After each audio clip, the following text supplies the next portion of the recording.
Hello friends, hello tarot friends. Hope everyone is doing well. I was curious. I have two Burdel decks. So it's the Burdel Marseille 1751 Burdel, Claude Burdel. This is the Golden Tarot of Marseille from the Scarabeo, and it tells you on the side it's a Claude Burdel 1751, even though it doesn't tell you in the title. And it's, I think this deck is a fairly interesting Marseille in that the faces are a little smooshed. It's kind of hard to describe. Smooshed. Here's the, you can see the beautiful gold pattern. It's like a swirly pattern that's pervasive. I love the Scarabeo golden thing. It's not real gold, you know, it's like a metallic-y, but the Botticelli is gorgeous. It is one of my favorite decks. They did such a good job with it. In Scarabeo, you can't go wrong. All their stuff is wonderful. And if you're looking for Scarabeo in the US, usually it's sold through Llewellyn, or you can actually get it right through Scarabeo, which is made in Torino, Italy. So this is the Reynaud. This is the limited edition.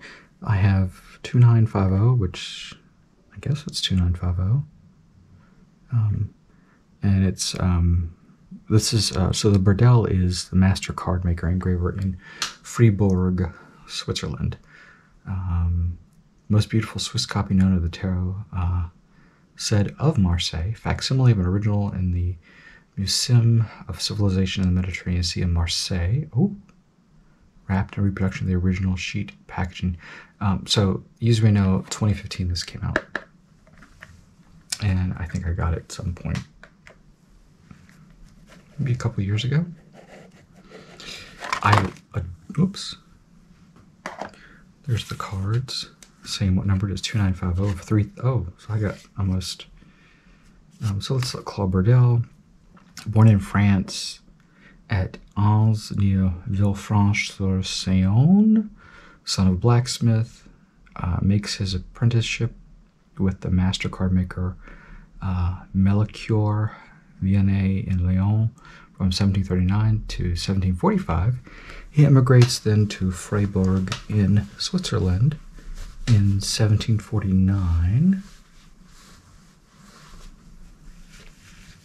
becomes in his turn master card maker in 1751, and realizes magnificent tarot in compliance with the model of the Tarot de Marseille. He characterizes by decorating it with the typical additions of the Swiss production of this period. Burdel develops so well his business that he receives bourgeois. In 1771, his workshop will be taken back by his son Xavier and his grandson Jacques, because there's a Jacques Burdel published by Reynaud, which I have. By 1800, their house was the first of this domain in Switzerland. The woodblocks will pass then to the cardmaker Alphonse Favre. The present edition of this tarot is delivered in its original wrapper, also kept in the Museum. I love this wrap. My God, this is beautiful. Carte fin fait par Claude Burdel, maître quartier privilégié des lieux souverains excellence de Freiburg, demeurant à la rue des Hôpitaux devant. I just tortured the hell out of some French. That is beautiful, that cornucopia with all the cards popping out. You can see the spade and the clubs and the diamonds, even some hearts in the middle. There you see Burdel, CB, the CBB, CCBB, and then there's some coat of arms. So pretty, beautiful. Beautiful lions, the crown. C'est très magnifique. And let's open this lovely package. Oh, it's open. Look at that. Oh, the paper is so beautiful.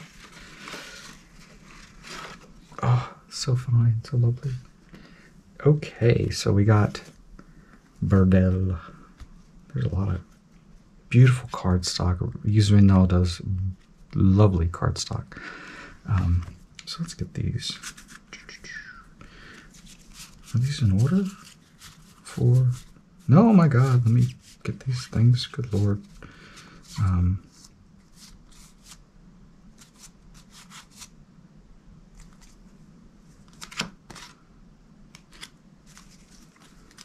Let me put these things in order. Okay, so let's look at the reproduction and the Los Scarabeo. My God, the differences. Right off the bat, I can tell you that the Los Scarabeo version is it is a Disney version of the Burdel. I wouldn't even call this the Burdel. The lines are thick. The colors they're not even there. They're so different. They're so different. I mean, it's really crazy. But let's just look at the majors. I think that if we look at the majors, we'll see how crazy the differences are.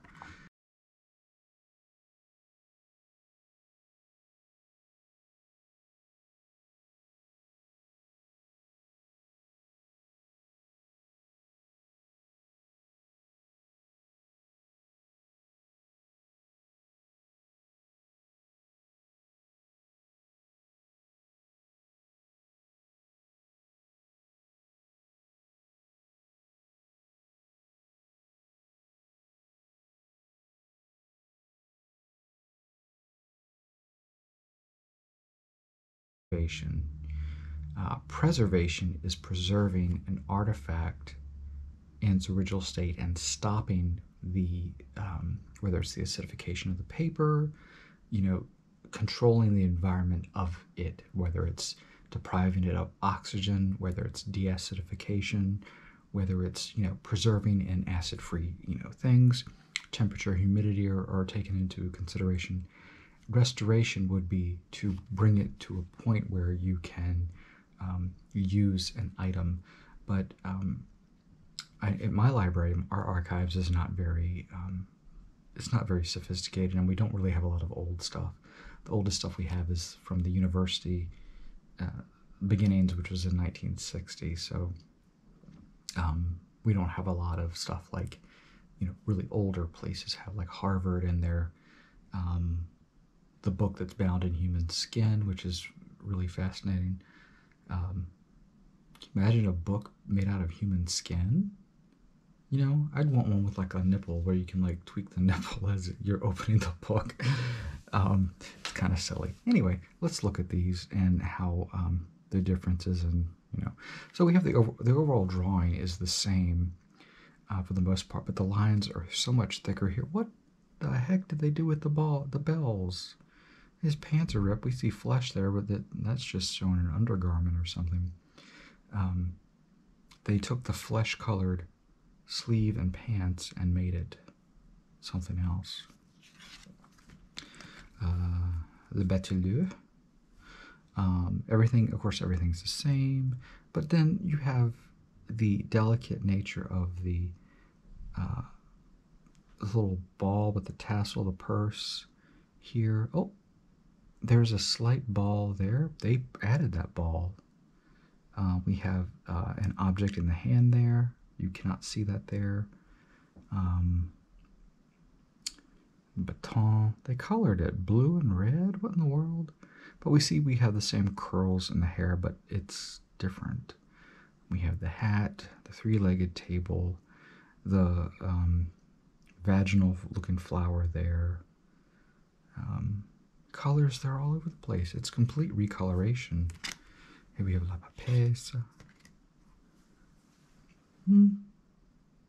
Look, again, the colors. 1, 2, 3. Lines of it's fairly similar. We have the little divot there, which is interesting, the zigzag. That looks like a huge elongated penis going across her chest. You see the glands there and this veiny thing. Or over here, it does not look like it's a penis. Penis. And no, I do not have penis on the brain. Not today, anyway. The garments are all different colors. What is... I do like the crown here. That's pretty, but the crown here looks so traditional and lovely. I love Burdel's rendition of the eagle. And the faces are lovely. Very delicate, I think. A lot of care and thought was given into the details. And then Patrice. We have the Emperor. Good Lord, there's a huge difference in those things. Colors, again, thrown out the window.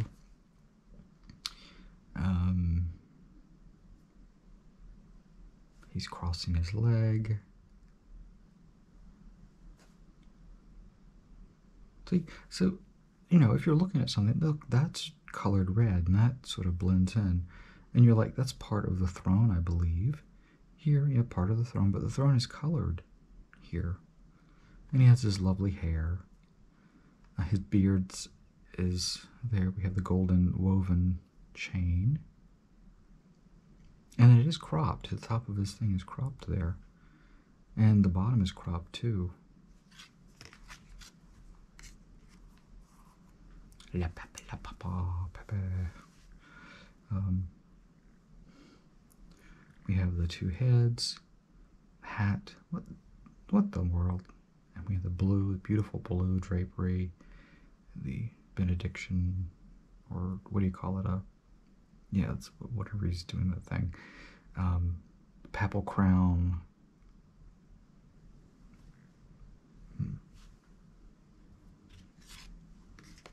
Lamoureux. Why the flowers in her hair are colored yellow. Here they're green, so they do not blend in with the hair. Cupid is not blindfolded, okay. Why are there blue rays there? That's kind of strange. And he's in motley dress. He's more, not as much there.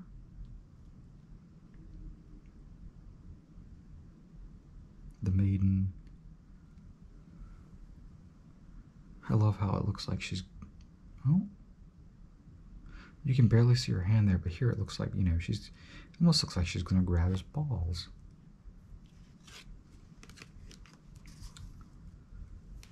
Le Chariot,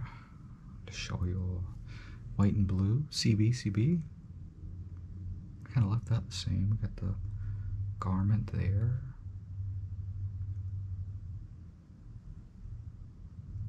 Wheels.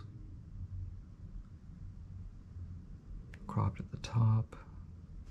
He doesn't look very happy. I love how they made the eyes of that horse. Oh, they look like they're golden, but they're not. The reins are gold. Why her hair is white there?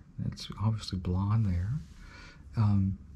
The headdress is completely bastardized. There, it's more there. The sword is more evident there, but there it kind of, there's a bleed. We have, oh, her hand is so delicate. You even see a thumbnail there as she holds the sword, the scales. We have a beautiful green and then sort of muddied yellow in the middle.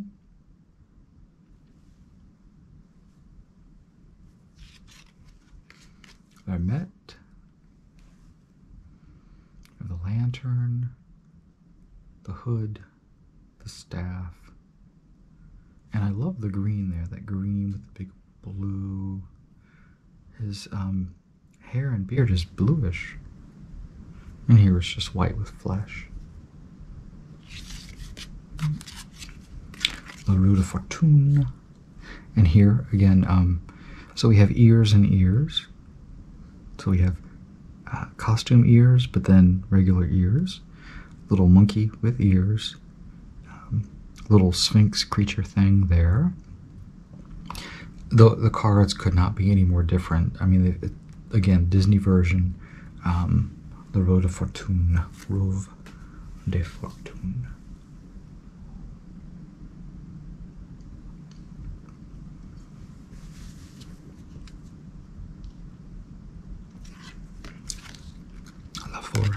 Why is there blue on here? Blue and yellow make green. We have this bluish.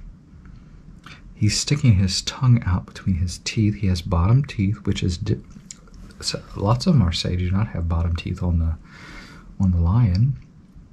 We have the eagle feathers and the cap. 1, 2, 3, 4, 5, 6, and 6 points on the hat. She's looking off to the side.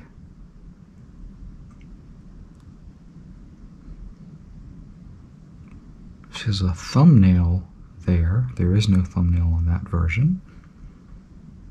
And you see her foot. There's her little bare foot. And you see just a little bit of it there. And they color the top of the hat, even though there is no top of the hat there. Looks like it goes off the page. Le Pendu, his face is like a Cabbage Patch doll.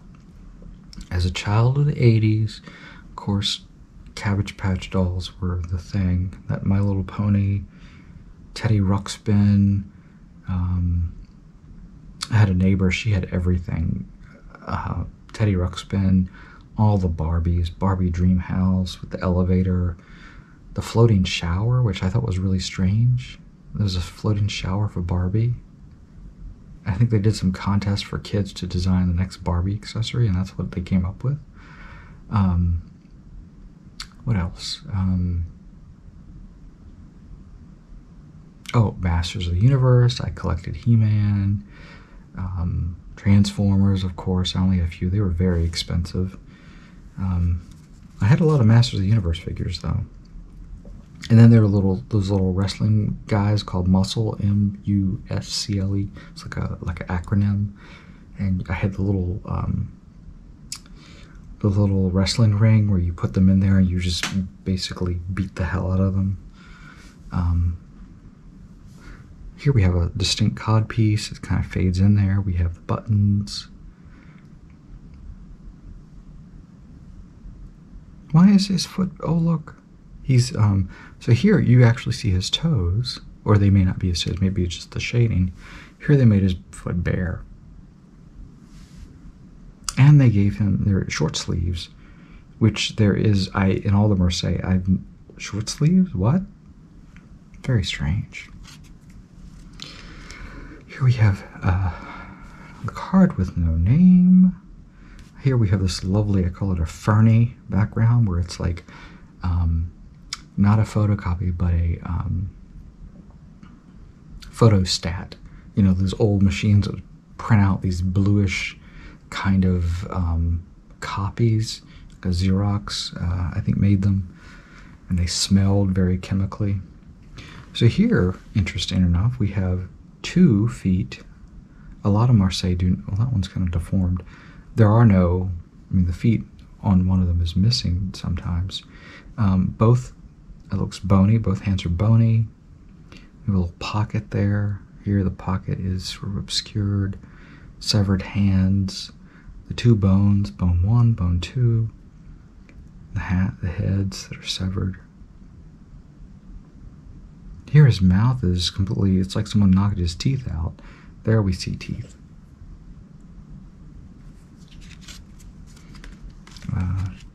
10 per ants. I love how they kept the mistake. Not temperance, 10 per ants. So 10 per ants. 10 per ants. Then we get the water. Here's the foot. There's the foot poking out. The flower for perfumed thoughts on the head. This is an angel. Let's see. The bodice is devoid of any type of symbols for this one. And the yellow there is interesting, whereas it's not there. Beautiful angel wings. And looking this way. The faces look a little squat in this, where they're more elongated, almost like the picture has been smooshed. The background is nice. I love the blue and the red. They kept that sort of, but devoid of the green. Hair is lovely. She has lovely hair. Oh, look at that. So here, this is interesting. So the Burdel has a little flower for the genitals. Here they decided to expose the genitals. Interesting. Why did they do that? They changed something. That's obviously a distinct flower. Here there is one testicle and a little peenie. And we see some beginning of genitals or something on the imps, or the woman and the man. Here we do not see that. His eyes are completely black. Where you can see the pupils.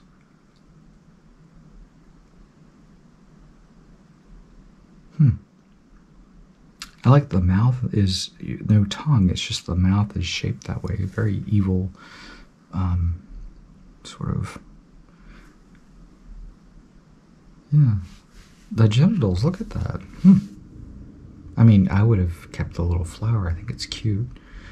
And then the moons under the breasts, which could be eyes, but here we go, le maison deux. Le maison deux. 2 hot potatoes down there. These are actually some of the more, of the Marseille decks, this is actually very nicely done, the details of the faces.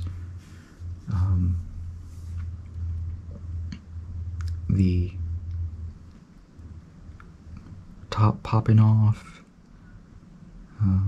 2 figures haven't quite hit the ground.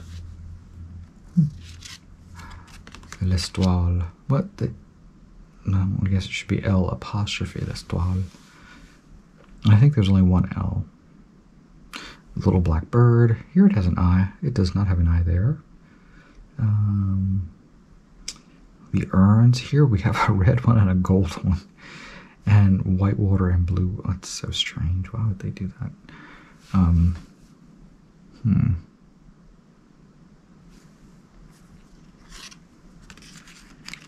Kind of went crazy with the bleed there. We have the crayfish. We have 2 of the dog wolf creatures. The moon. It's fairly similar. Here they put plant there. There's a little plant there.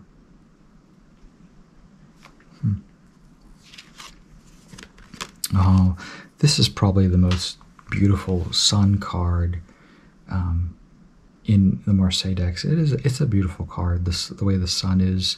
I love the sort of squared off rays as well as the pointy ones. I think that's and the face itself. You can tell whoever engraved this, they really like this card. The face is lovely. It's very pleasing. It's a very joyous, happy card. And it should be. It's the Soleil. But I love the face with the little garland of 4-petal flowers.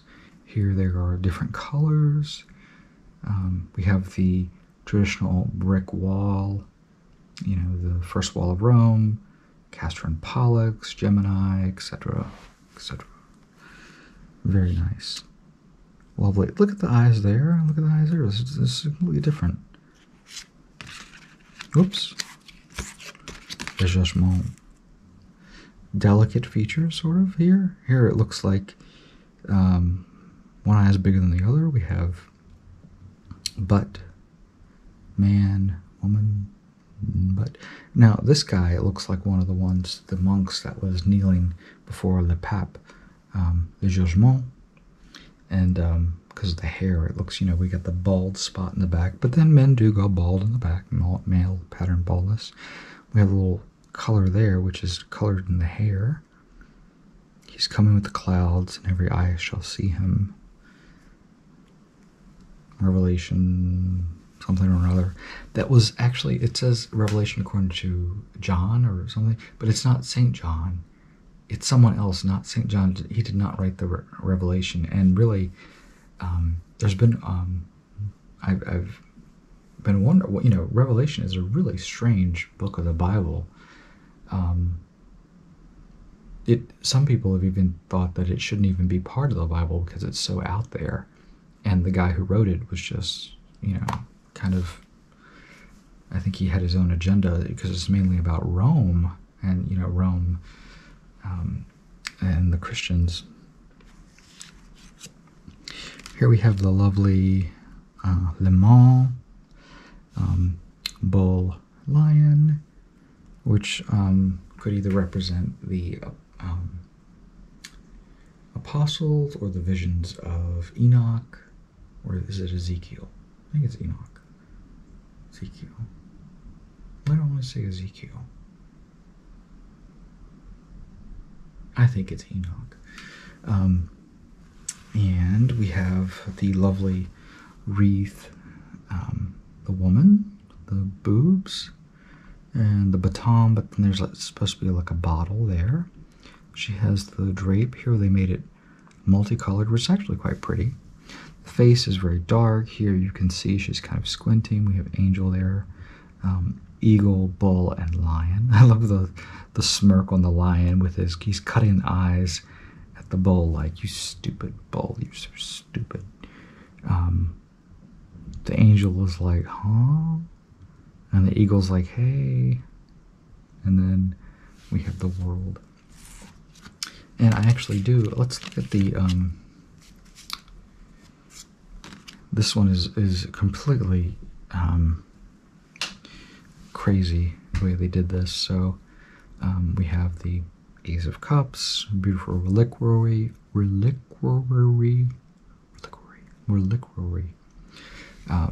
have a sun, eagle, and a lot of the details are missing. They're just gone. They're poof, gone. I definitely prefer this one, much nicer, and the colors and all. But anyway, that was just looking at the major arcana, comparing the two Burdel decks. Interesting. We have Disney version, and then we have historic reproduction. Anyway, so that's it. But I will read one poem. Let's see. Let's do a Leonard Cohen.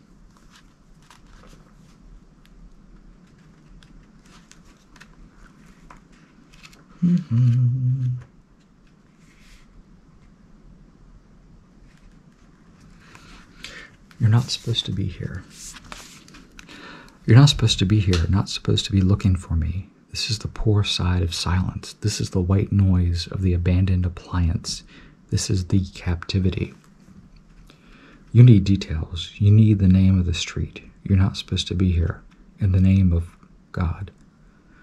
You're waiting for me again, waiting at the mouth of the tunnel of love. But where is the cold little river? Where is the painted boat? If only the hummingbird would sip at your desire, if only the green leaves could use your longing, if only a woman were looking over your shoulder at a map of the eternal city. It seems that nothing can take you away from this odd memorial, nothing that's been made or born separate from you, the fiction of my absence. All the messiahs are with me in this. You're not supposed to be here. All the messiahs agree. You're not supposed to be looking for me.